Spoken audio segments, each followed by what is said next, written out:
সবাইকে আমন্ত্রণ। রাতের বাংলাদেশে শুরুতেই জানিয়ে দিচ্ছি শিরোনাম।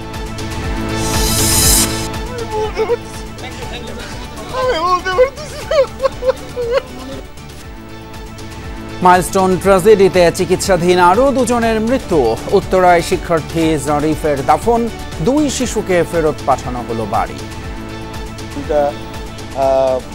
রোগীকে আমরা আজকে হারিয়েছি। ক্রিটিক্যাল পেশেন্টের সংখ্যা এই মুহূর্তে 4 জন এবং সিভিয়ার পেশেন্টের সংখ্যা 9 জন।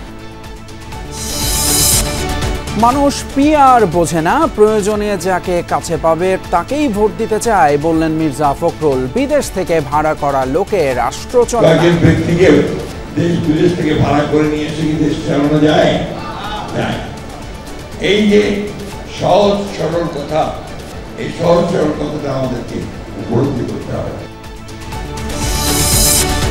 মৌলভীবাজার থেকে কিশোরগঞ্জে এনসিপির পদযাত্রা। হাওরবাসী রাষ্ট্রপতি পেলেও অধিকার পায়নি বললেন নাহিদ ইসলাম।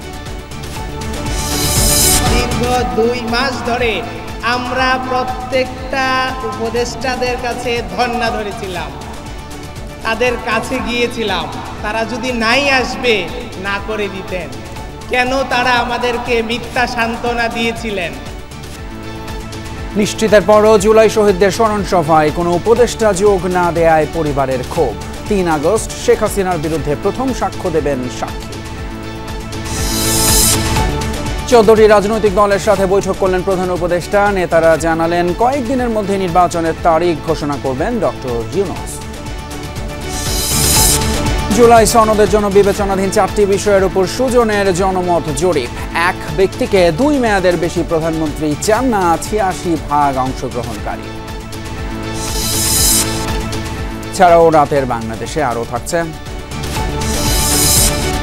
আওয়ামী লীগের কেন্দ্রীয় কার্যালয়ে জুলাই যোদ্ধাদের অফিস তৈরির তোড়জোড়। নেতৃত্ব নিয়ে ধোঁয়াশা, দখলের সমালোচনায় বিশিষ্টজনেরা। আজ যাতে দ্বিতীয়বার কোনো ফেসিবাদে জন্ম না হয়, এটা আমাদের জুলাই যোদ্ধাদের একটা কার্যালয় হবে। সকল ইস্যুতেই সরকারের উচিত আইনকে এমন একটা অবস্থায় নিয়ে আসা, যেই দলেরই হোক সে সুপ্রিম কোর্টে গেলে ন্যায় বিচার পাবে।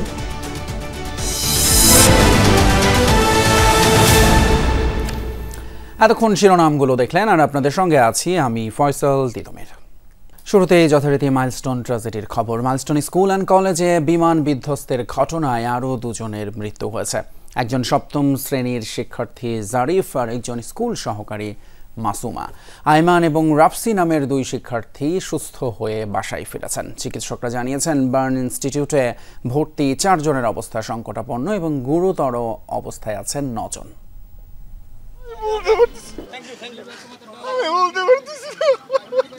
জারিফের বাবার এই আর্তনাদ 21 জুলাই দুপুর থেকেই আইসিইউর সামনে ছেলের অপেক্ষায় শুকিয়ে আসছিল অশ্রুও। এরই মাঝে সকালে খবর আসে পৃথিবীতে আর নেই 7ম শ্রেণীর জারিফ।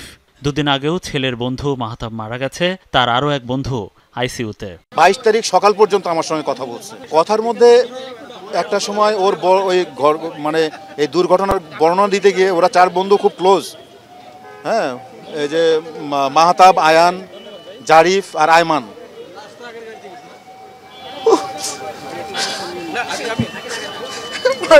জারিফের মৃত্যুর পর দুপুরে খবর আসে স্কুলের স্টাফ মাসুমাও পাড়ি দিয়েছেন পরপারে। 90% দগ্ধ হয়েছিল মাসুমার শরীর। তার পরিবার জানিয়েছে ঘটনার দিন মাসুমা চাইলে বেরিয়ে আসতে পারতেন, কিন্তু বাচ্চাদের বাঁচাতে জীবন বাজি রাখেন তিনিও।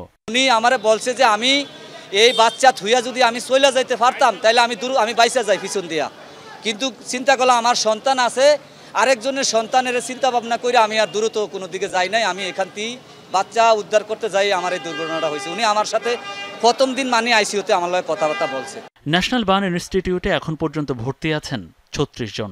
দুপুরে আহত 2 শিশু আয়ান ও রাফসিকে মোটামুটি সুস্থ অবস্থায় হাসপাতাল থেকে বাসায় পাঠানো হয়। ও সময় তো ও খুব নার্ভাস ছিল, আতঙ্কিত ছিল, আর আপনার খুব চিৎকার করতেছিল, পড়ে গেছিল হাতে, তখন খুব চিৎকার করতে হয়েছিল, শুধু কান্না করতেছিল। চিকিৎসকরা বলছেন হাসপাতালে এখনও চিকিৎসাধীন 4 জনের অবস্থা সংকটাপন্ন, গুরুতর 9 জন।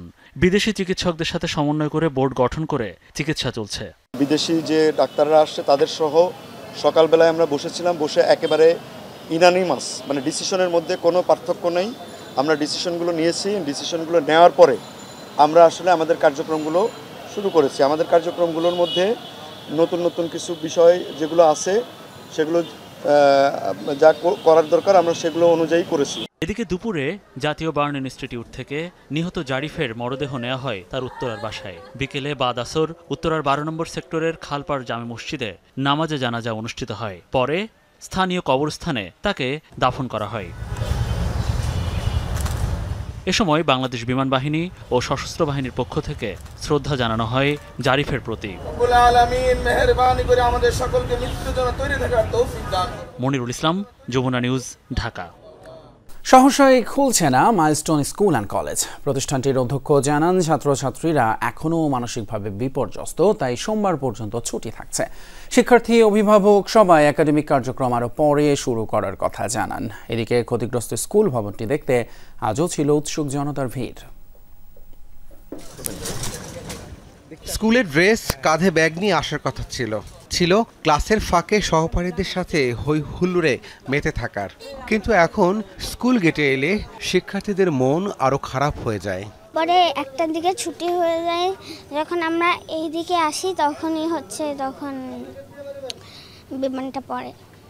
শনিবার সকালেও স্কুলের সামনে ছিল সাধারণ মানুষজনের ভিড়। বেশিরভাগই গেটের ফাঁকা দিয়ে ভেতরটা দেখার চেষ্টা করছে। স্কুল কর্তৃপক্ষ বাধ্য হয়েই দর্শনার্থীদের বিধ্বস্ত ভবনটি দেখার সুযোগ করে দিচ্ছেন। আমি বললাম আজকে চলো যে ওই দিকটা আমি দেখে আসি, নিজেরও মন মানছে না। ভয়াবহ ঘটনার পরও সারা দেশ থেকে মানুষজন যেভাবে স্কুলটি দেখতে ছুটে আসছেন সেটা ভালোভাবে নিতে পারছেন না শিক্ষার্থীরা। কিছুটা ক্ষুব্ধই তারা। এখানে বাচ্চাগুলো মারা গেছে, এখানে একটা প্লেন ক্র্যাশ হয়েছে, একটা ফাইটার জেট ক্র্যাশ হয়েছে, এটা দেখতে আসার কিছুই নাই। আপনারা বাসায় বসে ওদের জন্য দোয়া করেন, নামাজ পড়েন, আপনারা এখানে কেন ভিড় জমাবেন এভাবে? এখানে দেখি সবাই ঝালমুড়ি খাইতেছে, ফুচকা খাইতেছে, আখের রস খাইতেছে, হাসতেছে, সবাই এত সাজে আসছে, হলিডেতে এখানে উদযাপন করতে আসে। এটা জু হয়ে গেছে, এটা তো আমার কলেজ না। সোমবার পর্যন্ত শিক্ষা প্রতিষ্ঠানটি বন্ধ থাকবে। প্রতিষ্ঠানটির অধ্যক্ষ জানান, শিক্ষার্থীরা এখনও মানসিকভাবে বিপর্যস্ত। স্কুল খোলার তারিখ পরে নির্ধারিত হবে। এ দুর্ঘটনায় এখন পর্যন্ত নিখোঁজ কেউ নেই, নিশ্চিত করেন অধ্যক্ষ। স্টুডেন্টদের তো একটু ট্রমাটাইজড হয়ে আছে, আমরা খোঁজ নিচ্ছি, গার্ডিয়ানদের সাথে, স্টুডেন্টদের সাথে টিচাররা যোগাযোগ করতেছে। তারা দেখি মেন্টালি কতটুকু প্রিপেয়ার সেটার উপর ডিপেন্ড করবে। গার্ডিয়ানদের সাথে কমিউনিকেট করে তখন আমরা বুঝতে পারবো। অভিভাবকরা বলছেন তাদের সন্তানরা ভালো নেই। এখনই ক্লাস শুরু হলে কোমলমতি শিক্ষার্থীদের ক্লাসে আনা মুশকিল। ও এখন বলছে ওখানে আমি আর স্কুলে যাব না, স্কুলে বিমান পরে বাচ্চারা আহত হয়। ছোট ছোট ভাইয়েরা ওর এই ধরনের ঘটনায় হয়েছে, সেই ধরনের ইম্প্যাক্ট তার ভিতরে আছে, কম বেশি থাকবেই। আতঙ্ক তো হবে, মানুষের ভয় তো পাবে, বুঝছেন। তারপর তো মানুষ আসবে, পড়াইবে না বাচ্চা, মানুষ তো পড়াইতে হবে। মানুষজনের খুব একটা আতঙ্ক আছে সবার মনের মধ্যে, এই জন্য উচিত খোলা আগে তাড়াতাড়ি করে। ট্রমার রেশ কাটতে আর কতদিন লাগবে সেই চিন্তায় পরিবারগুলো। রাব্বি সিদ্দিকী, যমুনা নিউজ, ঢাকা। সংসদ ছাড়া যেমন জনগণের শাসন প্রতিষ্ঠিত হয় না, তেমনি দেশ বিদেশ থেকে ভাড়া করে আনা লোক দিয়ে রাষ্ট্র পরিচালনাও সম্ভব নয়। এই মন্তব্য বিএনপির মহাসচিব মির্জা ফখরুল ইসলাম আলমগীরের। তিনি বলেন, কিছু লোক বৈঠক করে বলে দিলেই সংস্কার হয়ে যায় না, সংস্কার হতে হয় একটি প্রক্রিয়ার মধ্য দিয়ে। পিআর পদ্ধতি জনগণকে তাদের প্রতিনিধি নির্বাচনের অধিকার থেকে বঞ্চিত করবে বলেও মনে করেন বিএনপির মহাসচিব। জুলাই বিপ্লবের প্রত্যাশা ও প্রাপ্তি নিয়ে জাতীয় প্রেস ক্লাবে এই আলোচনা সভার আয়োজক জিয়া পরিষদ, যেখানে ছাত্র জনতার সম্মিলিত জুলাই বিপ্লবকে একটি গোষ্ঠীর কুক্ষিগত করার অপচেষ্টা নিয়ে সমালোচনার ঝড় ওঠে। অনুষ্ঠানে বিএনপি মহাসচিব সম্প্রতি দলের কিছু নেতাকর্মীর বিরুদ্ধে নানা নেতিবাচক খবরে হতাশা প্রকাশ করেন। সবাইকে সৎ থাকার পরামর্শ দিয়ে তিনি বলেন, গোটা জাতি ক্রান্তিকাল অতিক্রম করছে, তুলে ধরেন সংসদ নির্বাচনের গুরুত্ব। জনগণের প্রতিনিধি আমরা নির্বাচন করতে গেলে বলবো যে বিএনপি শুধু নির্বাচন চায়, পার্লামেন্টে না গেলে জনগণের শাসনটা প্রতিষ্ঠিত হবে করতে গেলে কয়েকজন ব্যক্তিকে দেশ বিদেশ থেকে ভাড়া করে নিয়ে এসে কি দেশ চালানো যায়? যায় না। এই যে সহজ সরল কথা, এই সহজ সরল কথাটা আমাদেরকে উপলব্ধি করতে হবে। পিআর পদ্ধতির সমালোচনা করে মির্জা ফখরুল বলেন, এই পদ্ধতিতে ভোট হলে জনগণ তাদের কাঙ্ক্ষিত নেতা নির্বাচিত করার সুযোগ হারাবে। আমাদের সাধারণ মানুষ তো বোঝেই না যা আনুপাতিক হারের নির্বাচনটা কি। যে দলটি সবচেয়ে বেশি ভোট পাবে তারা তাদের নমিনেশন দেবে পার্লামেন্টে যাওয়ার। এতে করে আমাদের দেশের সাধারণ মানুষ তার কাজগুলো করার জন্য সে একজন নেতৃত্ব খোঁজে, সেটা কোনো মতেই সম্ভব হবে না। কয়েকজন লোক সংস্কার যারা করছেন, কতগুলো বৈঠক করে আপনার সংস্কারে কত বিষয় নিয়েছে, জনগণকে দিয়ে দিলেন, আর সংস্কার হয়ে গেল। কিভাবে সংস্কার হয় না? রাজধানীতে আরেক অনুষ্ঠানে বিএনপি নেতা আমির খুসরো মাহমুদ চৌধুরী বলেন, রাজনৈতিক সংস্কৃতির পরিবর্তন না হলে সংস্কার অর্থহীন। Political culture has to change also. আমরা একে অপরের প্রতি সহনশীল হতে হবে। আমি অন্যদের সাথে ভিন্ন মত পোষণ করেও তাকে তার মতের জন্য রেসপেক্ট দেখাতে হবে, তার প্রতি সহনশীল হতে হবে। This is democracy. বাংলাদেশে 100 সংস্কার করে কোনো লাভ হবে না যদি বাংলাদেশের পলিটিক্যাল কালচার চেঞ্জ না হয়। জাতীয় প্রেস ক্লাবের সামনে আরেক অনুষ্ঠানে বিএনপি নেতা শামসুজ্জামান দুদু বলেন, গণতন্ত্র এবং গণহত্যার জন্য শেখ হাসিনা ও সাবেক প্রধান বিচারপতি খায়রুল হকের কোনো ক্ষমা নেই। এদেরকে মাফ করা যাবে না। আরেফিন শাকিল, যমুনা নিউজ, ঢাকা। অন্যদিকে সংস্কার ছাড়া কোনো জাতীয় নির্বাচন নয়, মৌলভীবাজারের পথসভায় এমনটাই বলেছেন এনসিপির আহ্বায়ক নাহিদ ইসলাম। আরও বলেন, গণ অভ্যুত্থানের শক্তি হিসেবে এনসিপিও নির্বাচন চায়, তবে বিচার এবং সংস্কার ছাড়া সেই ভোট অর্থহীন। ক্ষমতায় গেলে চা শ্রমিকদের জীবন মান উন্নয়নে কাজ করার অঙ্গীকারও ব্যক্ত করেন এনসিপি নেতারা। জুলাই পদযাত্রার ২৬তম দিনে চায়ের জেলা মৌলভীবাজারে জাতীয় নাগরিক পার্টি জেলার কেন্দ্রীয় শহীদ মিনার থেকে বেরির পার পর্যন্ত পদযাত্রা করে দলটি।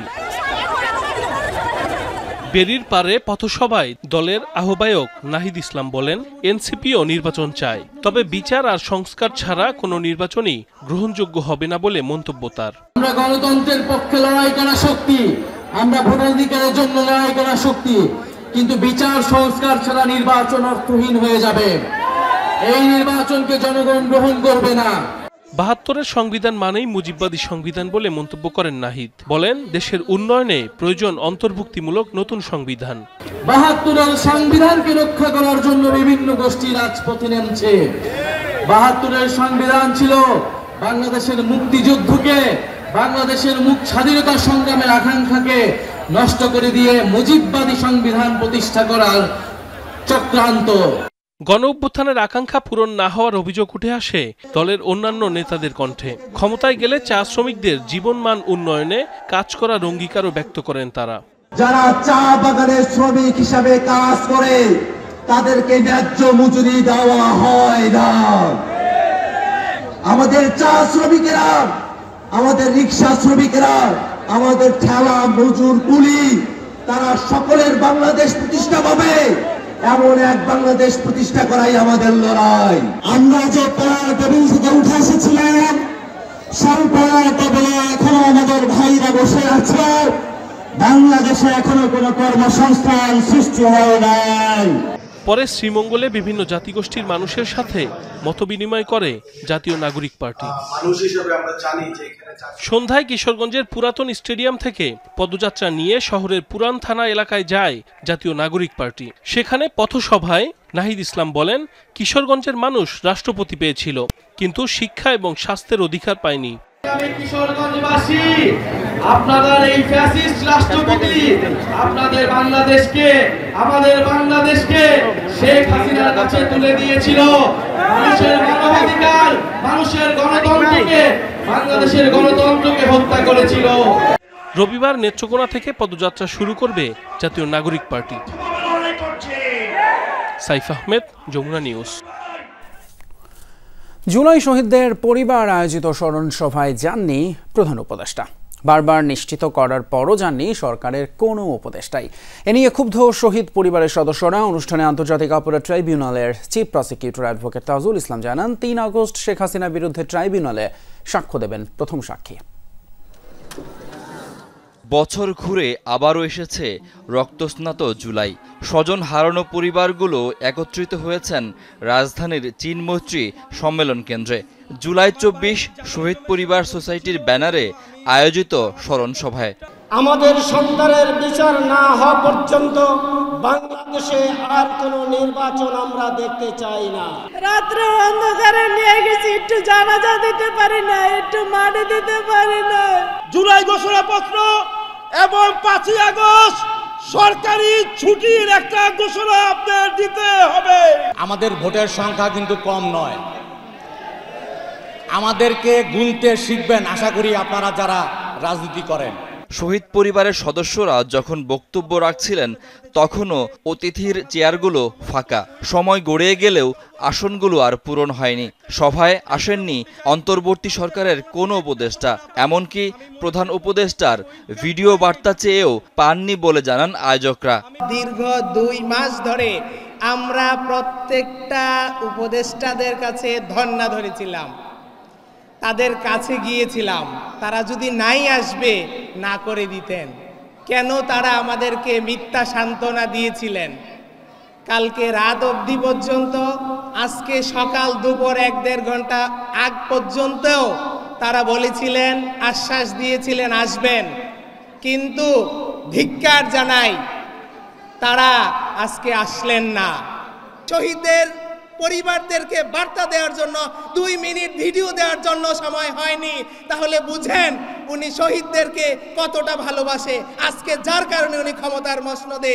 আয়োজনে যোগ দিয়ে বক্তারা দ্রুত জুলাই হত্যার বিচার দাবি করেন। প্রয়োজনে জাতির জন্য এই ঋণ পরিশোধ করার জন্য ভিক্ষা করব, তারপরে আপনাদের পাশে থাকবো ইনশাআল্লাহ। আপনাদের একটুখানি দোয়া ভালোবাসা চাই, যে কথাগুলা বলি এইগুলো যেন মিথ্যায় পর্যবসিত না হয়, এটা যেন সত্য প্রমাণিত হয়। আজকে কেন এই অনুষ্ঠানে তিনি আসলেন না? কেন আসলেন না? এই শহীদের রক্তের উপর দাঁড়িয়ে এই সরকার গঠিত হয়েছে, সেই সরকার প্রধান আজকে এখানে উপস্থিত হননি, ধিক্কার জানাই। জুলাই শহীদ পরিবারের সদস্যদের ঐক্যবদ্ধ থাকার আহ্বান জানান বক্তারা। তদন্ত রিপোর্ট দাখিলের 24 ঘন্টার মধ্যে ফরমাল চার্জ আমরা দাখিল করেছি, যেটা দাখিল করতে 1 মাস সময় লাগে। 4টি মামলার বিচার কার্যক্রম চলমান আছে, আমরা লাইভ দেখিয়েছি, দেখাচ্ছি। সব কিছু লাইভে দেখানো যাবে না। কেন দেখানো যাবে না সেটা এই জনসমক্ষে আপনাদেরকে বলা যাবে না। আপনাদেরকে আশ্বস্ত করছি, আগামী 3রা আগস্ট এবং 4ঠা আগস্ট শেখ হাসিনার বিরুদ্ধে প্রথম সাক্ষী তার জবানবন্দি আদালতে দেবেন।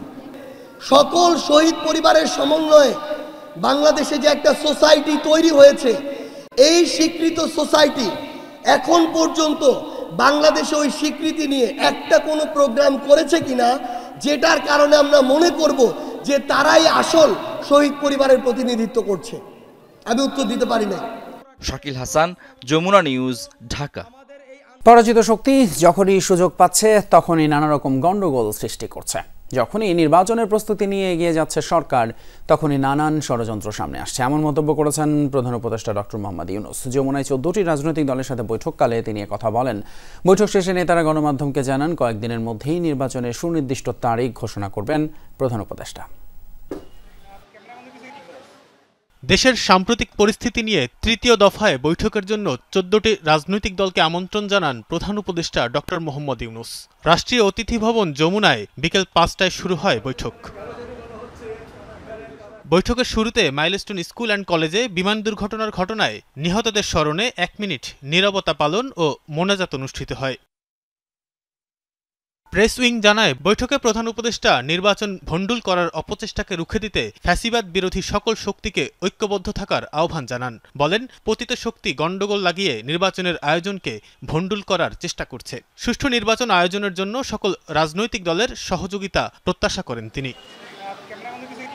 বৈঠক শেষে একে একে বের হয়ে আসেন রাজনৈতিক দলের নেতারা, কথা বলেন গণমাধ্যমের সাথে। জানান, কয়েকদিনের মধ্যে প্রধান উপদেষ্টা ডক্টর মোহাম্মদ ইউনূস আগামী জাতীয় সংসদ নির্বাচনের তারিখ ঘোষণা করবেন।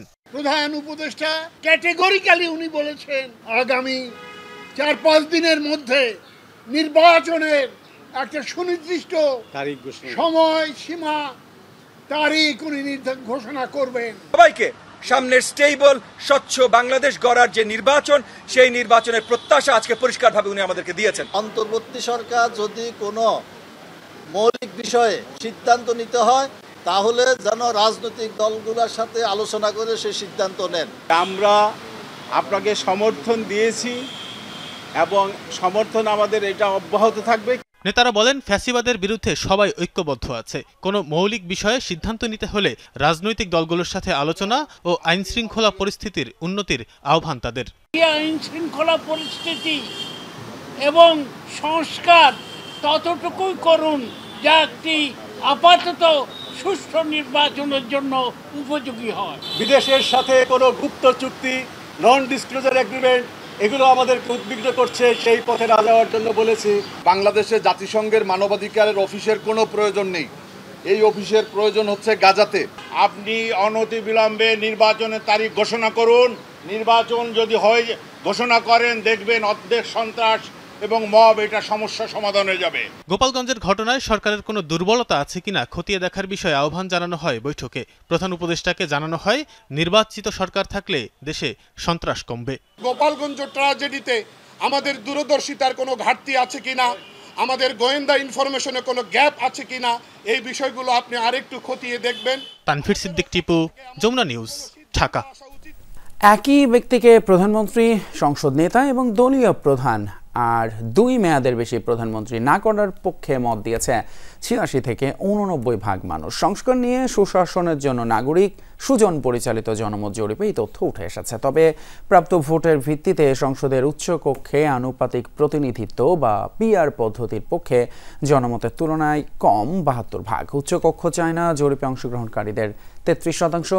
মৌলিক এসব বিষয়ে সংস্কারের জন্য রাজনৈতিক ঐকমত্য প্রয়োজন বলে জানিয়েছেন ঐকমত্য কমিশনের সদস্য বদিউল আলম মজুমদার। তবে সংস্কার নির্বাচনের আগে নাকি পরে এ নিয়ে বিপরীতমুখী মন্তব্য করেছে এনসিপি এবং বিএনপি।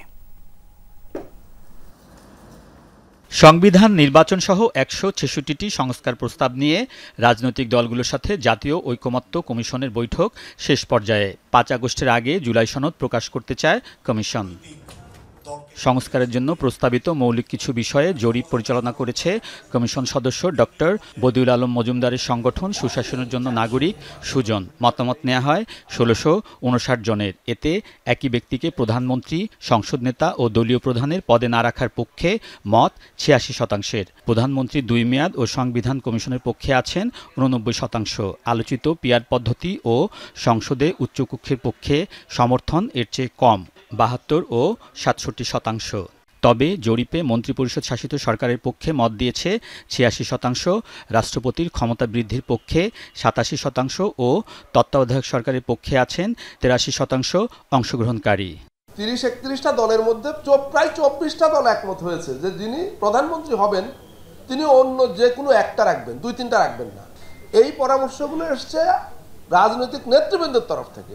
ঐকমত্য কমিশন কোনো সিদ্ধান্ত দেয়নি এই ব্যাপারে। ব্যক্তি কাজ করবে, মেশিন করবে না, এই লেখা কিন্তু ফাইলে থাকবে। তো এই ফাইলের লেখাটা বাস্তবায়ন কারা করবে? আমরা মুখে মুখে সুন্দর কথা বলি, কিন্তু বাস্তবে কাজ করতে গেলে সেটা করি না। মৌলিক সংস্কার আমাদের এই নিয়েই আমরা কতগুলো বিষয় ঐক্যমত্য সৃষ্টি করার চেষ্টা করছি, এবং কতগুলো সে মৌলিক যদি সংস্কার না হয় তাহলে ওই যে আমাদের নির্বাচন হবে, কিন্তু এই নির্বাচনে কোনো আমাদের গণতান্ত্রিক উত্তরণ ঘটবে না। যেসব প্রস্তাবে ঐকমত্য হয়েছে সে বিষয়ে অধ্যাদেশ জারির পক্ষে ডক্টর মজুমদার। এক্ষেত্রে ভিন্নমত আছে রাজনৈতিক দলগুলোর মধ্যে। আমরা সংস্কার ডেফিনেটলি চাই, বাট সংস্কারের মূল জায়গাটায় যে মৌলিক অধিকারের কথা যে আপনারা ভোটাধিকার দিয়েছেন, এই ভোটাধিকারটা তো ফিরিয়ে আনতে হবে। আমার 18 বছরের ভাই বোনদের তো ভোট দিতে পারতে হবে। এনসিপি নির্বাচনকে ভয় পায়, মোটো এনসিপি নির্বাচনকে ভয় পায় না। এনসিপি এই নির্বাচন পুরনো পদ্ধতিটাকে ভয় পায়, যে এই পদ্ধতি নিয়ে যদি আবার আপনারা সরকার গঠন করেন তাহলে এই গণ অভ্যুত্থানের মানেটা কি হলো? গোটা নির্বাচনী ব্যবস্থার এর একটা আমূল গুণগত পরিবর্তন ছাড়া কেবলমাত্র উপস্যা কিছু রাজনৈতিক সংস্কার করে সম্ভবত আমরা শেষ রক্ষা করতে পারবো না। আমাদের একটা দলকে মুখাপেক্ষি করে, সেন্টার করে কিংবা স্ট্যান্ডার্ড করে আপনারা আগাতে চাচ্ছেন। সুতরাং আমরা অনেকখানি সংস্কার চাচ্ছি, অনেক কথা বলছি, কিন্তু এর বাস্তবায়ন শেষ পর্যন্ত যা বুঝতেছি নির্ভর করতেছে বিএনপির উপরে। স্থানীয় সরকার কমিশনের প্রধান ডক্টর তোফায়েল আহমেদ অভিযোগ করেন, রাজনৈতিক দলগুলোর কারণে ঐকমত্য কমিশন মতানৈক্য কমিশনে পরিণত হয়েছে। নির্বাচন তো একটা হবে, এখন কেউ কেউ নির্বাচিত হবে, বেশিরভাগ নির্বাসিত হবে, আইনগুলো করে ফেলতে হবে। যদি করে পরে নির্বাচিত সরকার না রাখলো মানুষ দেখবে এটা, আর প্রত্যেক রাজনৈতিক দলের সাথে আলোচনা করবে এমন কোনো কথা নেই। রাজনৈতিক দলগুলো আমাদের সবার ঠিকাদারি নিয়ে নেয় নাই। ডক্টর তোফায়েল আহমেদ বলেন, সুষ্ঠু জাতীয় নির্বাচনের স্বার্থে স্থানীয় সরকার নির্বাচন আগে হওয়া উচিত। আলমগীর স্বপন, যমুনা নিউজ, ঢাকা। আওয়ামী লীগের কেন্দ্রীয় কার্যালয়ে জুলাই যোদ্ধাদের অফিস তৈরির প্রক্রিয়া চলছে। সামনে ব্যানারে লেখা আন্তর্জাতিক ফ্যাসিজম এবং গণহত্যা গবেষণা ইনস্টিটিউট। সংশ্লিষ্টরা বলছেন সরকারি কোনো উদ্যোগ নয়, কাজ হবে বৈষম্য বিরোধী ছাত্র আন্দোলনের নেতৃত্বে। তবে তা অস্বীকার করেছেন সংগঠনের নেতারা। পুলিশ বলছে দখলের বিষয়ে জানেন না তারা, পরিষ্কার করছে একদল লোক জুলাই অভ্যুত্থানে শিক্ষা, আইনের শাসন প্রতিষ্ঠার লড়াই, এমনটি উল্লেখ করে বিশিষ্টজনেরা বলছেন যে কোনো বেআইনি দখল সমর্থনের অযোগ্য। 10 তলা এই ভবনটি 99 বছরের জন্য লিজ নেয়া। এখানে আওয়ামী লীগের কেন্দ্রীয় কার্যালয় 1981 সাল থেকে। দলীয় কর্মীদের আনাগোনায় সরগরম ভবনটির ভিন্ন রূপ 1 বছর ধরে। 5 আগস্টের পর কোনো নেতাকর্মী কার্যালয়ে ঢোকার সাহস করেনি। ময়লা আবর্জনা ও মাদকের আখড়া হয়ে উঠেছিল ভবনটি। গেল কয়েকদিন ধরে নতুন ব্যানার ঝুলছে ভবনে। ভেতরে চলছে পরিচ্ছন্নতার কাজ।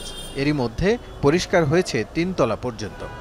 রাহত আছে, শহীদ পরিবার আছে, সবাই মিলে আরও অনেক পাবলিক আছে, আর যাতে দ্বিতীয়বার কোনো ফেসিবাদের জন্ম না হয়। গবেষণা ইনস্টিটিউটের ব্যানার ঝুললেও সরকারি অনুদান বা ভূমিকা এখনও নেই বলে জানিয়েছেন সংশ্লিষ্টরা। সব দলের সমর্থন আছে বলে জানান এই ব্যক্তি। বলেন এটি বাস্তবায়ন করছে বৈষম্য বিরোধী ছাত্র আন্দোলন। এটা আমাদের জুলাই যোদ্ধাদের একটা কার্যালয় হবে। সরকারের এখনো বার্তা হয় না, এটা আমরা আমাদের দেখি কাজটা চালিয়ে যাচ্ছি এবং আমরা আশাবাদী সরকার এটা আমাদেরকে সাপোর্ট দিবে। জি, বৈষম্য ব্যানারে আমরা জি জি জি। তবে এমন দাবি অস্বীকার করছেন বৈষম্য বিরোধী ছাত্র আন্দোলনের নেতারা। এর সাথে কোনো সংশ্লিষ্টতা নেই বলে জানান তারা। পুলিশ বলছে কোনো ইনস্টিটিউট তৈরির বিষয়ে জানেন না তারা। বিল্ডিংটা পরিষ্কার করতেছে এইটুকু জানি, আর একটা ব্যানার আছে। এখন ব্যানারের মালিক যে কারা এটা তো খুঁজে পাচ্ছি না। এখন ইনস্টিটিউট যদি হয় তাহলে তো এটা সরকারের কোনো একটা মন্ত্রণালয়ের আন্ডারে হবে। অফিসিয়ালি কিছু এখনো জানতে পারিনি যে কোন ইনস্টিটিউট হবে বা কিছু এরকম। ঢাকা বিশ্ববিদ্যালয়ের এই অধ্যাপক বলেন আইনের শাসন প্রতিষ্ঠার জন্যই হয়েছিল জুলাই আন্দোলন। প্রত্যাশা দল মত নির্বিশেষে সুবিচার পাবেন সবাই। সেক্ষেত্রে এমন কোনো ঘটনা কাম্য নয়। যে সিন্ডিকেটটা ন্যায় বিচারকে ভুলণ্ডিত করেছে সেই জায়গা থেকে তো আমরা জুলাইতে ঐক্যবদ্ধ হয়েছি। জুলাই পরবর্তী আমাদের আকাঙ্ক্ষা তো সেই জায়গায়ই আছে এখনো। এবং সব জায়গায় যদি যেখানে যেই অবস্থায় আছে আমি মনে করি সকল ইস্যুতেই সরকারের উচিত আইনকে যত দ্রুত সম্ভব সবার কাছে এমন একটা অবস্থায় নিয়ে আসা, যেই দলেরই হোক সে সুপ্রিম কোর্টে গেলে ন্যায় বিচার পাবে। মানুষ যখন আস্থা রাখতে পারবে সরকারের কাছে যে সরকারের এজেন্সিগুলো আইনের শাসন নিয়মের মধ্য থেকে তাকে শাসন করে, তখন কিন্তু কোনো ধরনের প্রবলেম থাকবে না, রাষ্ট্র দাঁড়িয়ে যাবে। সচেতন নাগরিকরা বলছেন সরকারি জমি বা অন্যের দলীয় কার্যালয় দখল করে রাজনৈতিক কর্মকাণ্ড পরিচালনার খারাপ দৃষ্টান্ত থেকে বেরিয়ে আসাই ছাত্র জনতার অভ্যুত্থানের চেতনা। রাসেল আহমেদ, যমুনা নিউজ, ঢাকা। মার্কিন শুল্ক আরোপ সংকটে ফেলেছে দেশকে। পরিস্থিতি উত্তরণে রাজনৈতিক দলগুলোর সাথে আলোচনা জরুরি। ডক্টর হোসেন জিল্লুর রহমানের লেখা বইয়ের মোড়ক উন্মোচন অনুষ্ঠানে এমন মন্তব্য করেন বিএনপির মহাসচিব মির্জা ফখরুল ইসলাম আলমগীর। অনুষ্ঠানে অর্থ উপদেষ্টা জানান IMF এর মতে ব্যাংকিং খাত উদ্ধারে $18 বিলিয়ন লাগবে, আর বিশ্বব্যাংক বলছে 35 বিলিয়নের কথা। ডক্টর হোসেন জিল্লুর রহমানের লেখা অর্থনীতি, ক্ষমতা এবং শাসন বইয়ের মোড়ক উন্মোচন অনুষ্ঠান। উপস্থিত ছিলেন রাজনীতিবিদ, অর্থনীতিবিদ এবং গবেষকরা। আলোচনায় অংশ নিয়ে বক্তারা বলেন গেল 15 বছরে কর্তৃত্ববাদী শাসন ব্যবস্থা রূপ নিয়েছিল স্বৈরতন্ত্রে। জবাবদিহিতা না থাকায় লুটপাট হয়েছে প্রতিটি খাতে। স্বৈরতন্ত্রের বৈশিষ্ট্য হচ্ছে মাফিয়া গ্রুপ সৃষ্টি করা। এটা যদি ইলেকটেড গভর্নমেন্ট হতো প্রপারলি, এত মাফিয়া গ্রুপ সৃষ্টি হতো না। কোনো অ্যাকাউন্টেবল থাকলে এত দুর্নীতিগুলো হতো না, এত অর্থ পাচার হতো না, এত ব্যাংক লুট হতো না। পরিবর্তন এবং পরিবর্তন নিশ্চিত করার যে দায়িত্ববোধ, এটাই আজকে সার্বজনীন হওয়া দরকার। এই দায়িত্ববোধ শুধুমাত্র অন্তর্বর্তীকালীন সরকার, শুধুমাত্র রাজনৈতিক দল, শুধুমাত্র পার্টিকুলার গোষ্ঠী তাদের উপর নয়। প্রবৃদ্ধি 5, 6, 7% হয়েছে, কিন্তু সেই প্রবৃদ্ধি টেকসই এবং অন্তর্ভুক্তিমূলক হয়নি। আমরা একটা লো লেভেল ইকুইলিব্রিয়ামের মধ্যে আটকে আছি। অনুষ্ঠানে অর্থ উপদেষ্টা ডক্টর সালেউদ্দিন আহমেদ বলেন অর্থনীতিতে নজিরবিহীন বিপর্যয় হয়েছিল। ব্যাংকিং খাতের 80% অর্থই লুট হয়েছে। তবে রাজনৈতিক বন্দোবস্ত ছাড়া অর্থনৈতিক উন্নয়ন সম্ভব নয় বলেও মন্তব্য করেন তিনি। রাজনৈতিক বন্দোবস্ত ছাড়া উন্নয়ন সম্ভব না, সেটা আমি প্রায়ই বলি। আমরা কিছু রিফর্ম করতে চেষ্টা করছি। পৃথিবীর কোনো দেশে এরকম অর্থনৈতিক বিপর্যয় আমি দেখে নাই। ব্যাংকের 80% টাকা নিয়ে চলে গেছে। IMF বলছে 18 বিলিয়ন, আবার ওই দিন বলে 35 বিলিয়ন লাগবে তোমাদের ব্যাংককে উদ্ধার করতে। বিএনপি মহাসচিব মির্জা ফখরুল ইসলাম আলমগীর বলেন, রাষ্ট্র ব্যবস্থা এবং অর্থনীতিতে গুণগত পরিবর্তন দরকার, তবে তা রাতারাতি সম্ভব নয়। এজন্য যত দ্রুত সম্ভব গণতান্ত্রিক ব্যবস্থায় ফিরে যেতে হবে। মার্কিন শুল্ক নীতি বড় ধরনের বিপদে ফেলতে যাচ্ছে বলেও মন্তব্য করেন তিনি।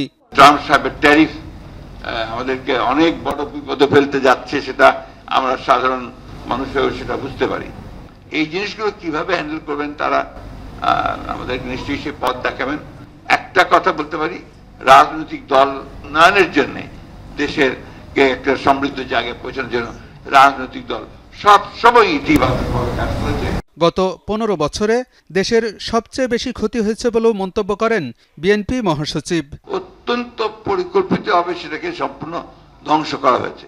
আলমগীর হোসেন, যমুনা নিউজ, ঢাকা। নিম্নচাপের প্রভাবে আজও উত্তাল সাগর। অতি জোয়ারের পানিতে নোয়াখালী, কক্সবাজার সহ বিভিন্ন স্থানে ভেঙেছে বেড়িবাঁধ। ভাঙা অংশ দিয়ে পানি ঢুকছে লোকালয়ে, ডুবে আছে বাড়িঘর, রাস্তাঘাট। এতে চরম ভোগান্তিতে উপকূলের মানুষ।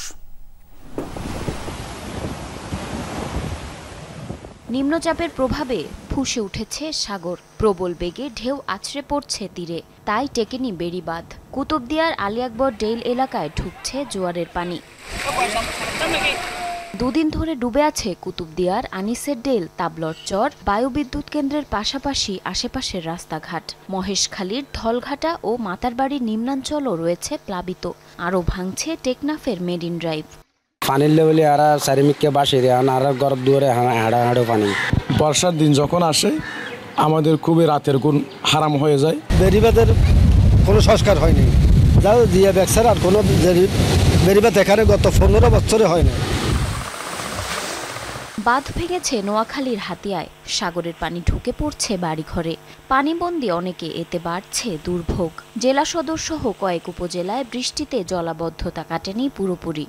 পানিতে আমরা বাড়িঘর সব ডুবিয়েছে, মানুষ খুব কষ্টে আছে, ঘর থেকে বাইরে দিতে পারতেছে না। আমাদের রাস্তাঘাটে একদম হাঁটুর উপরে পানি, ঘরের সামনে পানি। সাঁকো দেওয়া আছে, নৌকা দিয়ে আমরা চলাফেরা করতে হয়, অনেক সমস্যা হইতেছে, এমনকি কারেন্টেরও অনেক সমস্যা হইতেছে।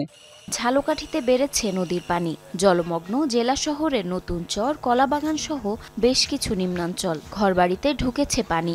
নদ নদীর পানি বেড়েছে সাতক্ষীরাতেও। কুয়াকাটাতে ভেঙে যাওয়া মেরিন ড্রাইভ আরও ভাঙছে। ঝুঁকিতে ব্যবসা প্রতিষ্ঠান। সমুদ্র বন্দরগুলোতে জারি আছে 3 নম্বর বিপদ সংকেত। জারিন অর্নি, যমুনা নিউজ। রাজধানীর গুলশানে সমন্বয়ক পরিচয়ে সাবেক সংসদ সদস্য শামী আহমেদের বাসায় 50 লাখ টাকা চাঁদাবাজির অভিযোগে 5 জনকে গ্রেপ্তার করেছে পুলিশ। শনিবার রাত 8টার দিকে গুলশানের একটি বাসায় চাঁদাবাজির সময় তাদের আটক করা হয়। শাস্তির দাবিতে গুলশান থানার সামনে বিক্ষোভ করেন স্থানীয়রা। গুলশান থানার ওসি হাফিজুর রহমান জানিয়েছেন, 1 সপ্তাহ আগে ওই বাসা থেকে 10 লাখ টাকা চাঁদা নেয় গ্রুপটি। আজ আবার সেখানে গিয়ে 50 লাখ টাকা চাঁদা দাবি করে। এ সময় স্বর্ণালঙ্কার লুটেরও চেষ্টা করা হয়। অভিযোগ পেয়ে ঘটনাস্থল থেকে 5 জনকে আটক করেছে পুলিশ। এর মধ্যে রাজ্জাক, রিয়াদ এই গ্রুপের প্রধান। বাকিরা হলেন সাকাদাউন সিয়াম, সাদমান সর্দার, ইব্রাহিম হোসেন, আমিনুল ইসলাম। এই ঘটনায় বৈষম্য বিরোধী ছাত্র আন্দোলনের সিয়াম এবং ইব্রাহিম হোসেনকে বহিষ্কার করেছে বৈষম্য বিরোধী ছাত্র আন্দোলন। এশিয়া কাপে বি গ্রুপে খেলবে বাংলাদেশ। প্রতিপক্ষ হিসেবে পাচ্ছে হংকং, আফগানিস্তান এবং শ্রীলঙ্কাকে। অন্যদিকে গ্রুপ এতে আছে ভারত, পাকিস্তান, ওমান ও আরব আমিরাত। বাংলাদেশের প্রথম ম্যাচ 11 সেপ্টেম্বর হংকংয়ের বিপক্ষে। চিরপ্রতিদ্বন্দ্বী ভারত পাকিস্তানের ম্যাচ অনুষ্ঠিত হবে 14 সেপ্টেম্বর। 2 গ্রুপ থেকে 2টি করে মোট 4টি দল খেলবে সুপার 4-এ। ভারত পাকিস্তানের রাজনৈতিক দ্বন্দ্বে এবারের এশিয়া কাপ আয়োজন নিয়ে তৈরি হয়েছিল শঙ্কা। তবে ঢাকায় অনুষ্ঠিত এশিয়ান ক্রিকেট কাউন্সিলের বার্ষিক সাধারণ সভায় আলোচনা হয় প্রতিযোগিতার ভেন্যু ও সময় নিয়ে। চূড়ান্ত কোনো সিদ্ধান্ত না এলেও শঙ্কার মেঘ কাটে এশিয়া কাপের আয়োজনের বিষয়ে। সকল জল্পনা কল্পনাকে পাশ কাটিয়ে এসিসি সভাপতি ঘোষণা করেন এশিয়া কাপের চূড়ান্ত সূচি ও ভেন্যু। সংযুক্ত আরব আমিরাতে 9 থেকে 28 সেপ্টেম্বর পর্যন্ত মাঠে গড়াবে এবারের আসর। 2 গ্রুপে 4টি করে মোট 8টি দল অংশ নেবে এশিয়া কাপে। প্রত্যেক দল গ্রুপ পর্বে খেলবে 3টি করে ম্যাচ। বি গ্রুপে বাংলাদেশের সাথে আছে শ্রীলঙ্কা, আফগানিস্তান ও হংকং। 11 সেপ্টেম্বর হংকংয়ের বিপক্ষে ম্যাচ দিয়ে আসর শুরু করবে টাইগাররা। 13 তারিখ শ্রীলঙ্কা ও 16 সেপ্টেম্বর আফগানিস্তানের সাথে গ্রুপ পর্বের শেষ ম্যাচ খেলবে বাংলাদেশ। আর এটা যেন এশিয়া কাপের অলিখিত নিয়ম, ভারত পাকিস্তান খেলবে একই গ্রুপে, ব্যতিক্রম নয় এবারও। এই গ্রুপে দুই চিরপ্রতিদ্বন্দ্বীর সাথে আছে সংযুক্ত আরব আমিরাত ও ওমান। 14 সেপ্টেম্বর এই গ্রুপের হাই ভোল্টেজ ম্যাচে প্রতিদ্বন্দ্বিতা করবে ভারত ও পাকিস্তান। গত 22 এপ্রিল ভারতের পেহেলগামে পর্যটকদের উপর সন্ত্রাসী হামলার পর এই দুই প্রতিবেশী দেশের সম্পর্কে জমে বরফ, যার প্রভাব রাজনৈতিক কূটনৈতিক পর্যায়ে ছাপিয়ে পড়ে খেলার মাঠেও। তবে বিসিসিআই ও এসিসির কয়েক দফার বৈঠকের পর অবশেষে আলোর মুখ দেখতে যাচ্ছে এবারের এশিয়া কাপ। দুই গ্রুপ থেকে দুটি করে মোট 4টি দল খেলবে সুপার 4-এ। এখান থেকে শীর্ষ 2 দল 28 সেপ্টেম্বর মুখোমুখি হবে শিরোপার লড়াইয়ে। নাসিফ শুভ, যমুনা স্পোর্টস। প্রধানমন্ত্রীর পদত্যাগের দাবিতে উত্তাল হয়ে উঠেছে মালয়েশিয়া। শনিবার দেশটির রাজধানী কুয়ালালামপুরে এই দাবিতে আন্দোলনে অংশ নেয় শত শত মানুষ। সাধারণ নাগরিকদের দাবি, দেশটির প্রধানমন্ত্রী আনোয়ার ইব্রাহিম প্রয়োজনীয় সংস্কার করতে ব্যর্থ হয়েছেন। একই সাথে বেড়েছে বসবাসের দৈনন্দিন খরচ। আর এসব সমস্যা সমাধানে প্রধানমন্ত্রী ব্যর্থ হওয়ায় কালো কাপড় পরে আন্দোলনে অংশ নেয় মালয়েশিয়ানরা। আন্দোলনকারীদের সাথে বিক্ষোভে যোগ দেন দেশটির সাবেক শতবর্ষী প্রধানমন্ত্রী মাহাথির মোহাম্মদও। প্রধানমন্ত্রী আনোয়ার ইব্রাহিমের বিরুদ্ধে বিরোধী দলীয় নেতাদের উপর দমন পীড়নের অভিযোগ তোলেন তিনি। মালয়েশিয়ার পুলিশের তথ্য মতে কমপক্ষে 18,000 মানুষ অংশ নেয় এই আন্দোলনে। অন্যদিকে প্রেসিডেন্টের পদত্যাগের দাবিতে বিক্ষোভে উত্তাল উত্তর আফ্রিকার দেশ তিউনিসিয়া। প্রেসিডেন্ট কায়েস সাইদকে স্বৈরাচারী আখ্যা দিয়ে তার পতনের দাবিতে চলছে বিক্ষোভ। একই সাথে কারাগারে বন্দী রাজনীতিবিদ, আইনজীবী ও সাংবাদিকদের মুক্তির দাবিও জানান আন্দোলনকারীরা। 2021 সালে পার্লামেন্ট ভেঙে ক্ষমতায় আসেন সাইদ। এরপর থেকে সন্ত্রাস এবং রাষ্ট্রবিরোধী আইনের অধীনে আটক করা হয় বিরোধী দলীয় নেতা এবং সাইদের সমালোচকদের। আন্দোলনকারীদের দাবি, স্বৈরশাসনের মাধ্যমে তিউনিসিয়াকে উন্মুক্ত কারাগারে পরিণত করেছেন সাইদ।